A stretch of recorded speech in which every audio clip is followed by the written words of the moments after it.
It's your 7th class Hindi grammar book Amod.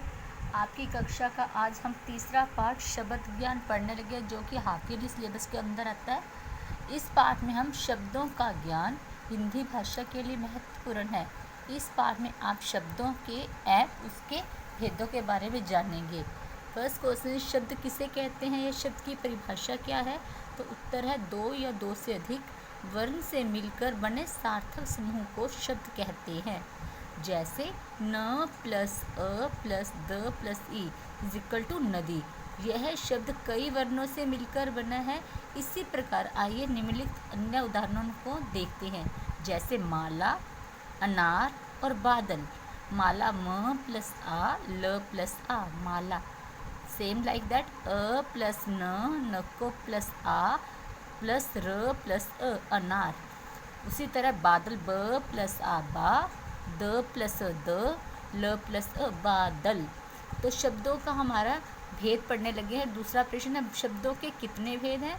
तो शब्दों के निम्नलिखित प्रकार के भेद होते हैं, जिसको 4 भागों में बांटा गया। पहले अर्थ के आधार पर, दूसरा प्रयोग के आधार पर, तीसरा व्युत्पत्ति के आधार पर और चौथा उत्पत्ति के आधार पर। तो पहला हम पढ़ने लगे हैं। पहला भेद है अर्थ के आधार पर।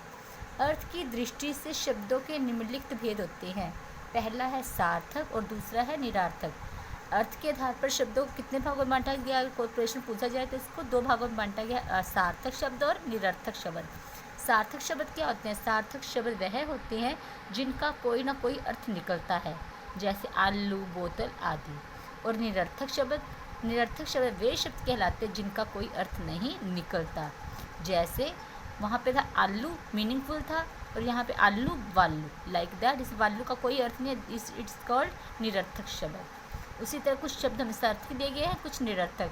जैसे काम वाम, घर वर, खाना वाना, पानी वानी, आग वाग, टिकट विकट। उसका दूसरा भेद है शब्द के आधार पर, प्रयोग के आधार पर हम कर रहे हैं, तो उसको 2 भागों में ही बांटा गया है। कौन कौन से? पहला विकारी और दूसरा अविकारी। विकारी शब्दों में लिंग, वचन, कारक और काल आदि के कारण परिवर्तन हो जाता है। इन चारों के कारण परिवर्तन होता है, वो शब्द विकारी कहलाते हैं। उनको आगे 4 हिस्सों में बांटा गया है, जैसे संज्ञा, सर्वनाम, विशेषण और क्रिया। संज्ञा किसी व्यक्ति वस्तु का नाम का बोध कराते हैं। सर्वनाम संज्ञा के स्थान पर प्रयुक्त होते हैं। विशेषण संज्ञा सर्वनाम विशेषता बताते हैं। और क्रिया जो काम होने या करने का बोध कराते हैं। उसी तरह अविकारी शब्द, इन अविकारी शब्द यहाँ पे परिवर्तन हो जाता है। अविकारी शब्द लिंग, वचन, काल आदि के कारण परिवर्तन नहीं होता। इनको भी आगे 4 भागों में बांटा गया है। क्रिया विशेषण, संबंध बोधक, समुच्चय बोधक और विस्मयादि बोधक। क्रिया विशेषण जिन शब्दों से क्रिया की विशेषता का पता चलता है, क्रिया विशेषण कहलाता है। संबंध बोधक शब्द संज्ञा या सर्वनाम का संबंध वाक्य की अन्य शब्दों से बताते हैं। संज्ञा या सर्वनाम का संबंध वाक्य के अन्य शब्दों के साथ बताते हैं, उसे संबंध बोधक कहते हैं।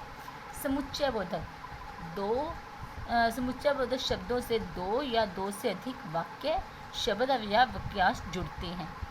चौथा है विस्मयादि बोधक। विस्मयादि बोधक